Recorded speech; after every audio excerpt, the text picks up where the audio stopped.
इस मुल्क में रहने को दिल नहीं कर रहा, ये मुल्क रहने के काबिल नहीं है, ये मुल्क का बेड़ा गर्क हो गया। क्या टर्मिनोलॉजी है भाई, सारा मुद्दा इस मुल्क में डालो और मुनाफिकों की तरह रहो भी यहीं पर। क्या ये जुर्रत नहीं होनी चाहिए?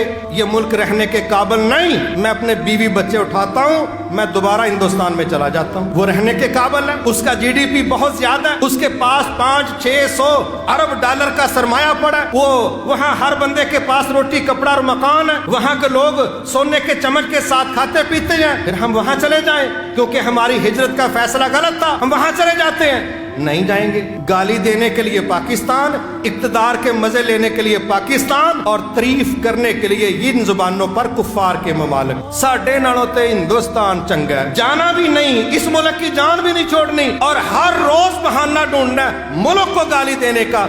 मैं कहता हूं जिस जमात ने, जिस जमात के फर्द ने, जिस सियासतदान ने, जिस भी जिम्मेदार ने, जिस भी बंदे ने इस मुल्क का नुकसान किया है, आप दलील के साथ उसका नाम लेके कहें कि उसकी गलती की वजह से मुल्क का नुकसान हुआ है। जो मेरी जमात को पसंद है बस वो सही है, जो मेरी जमात को पसंद नहीं बस वो सही नहीं। ये बातें दुरुस्त नहीं है। क्या हालात बदलते नहीं? क्या हमने वो हालात देखे जो नबियों ने देखे थे?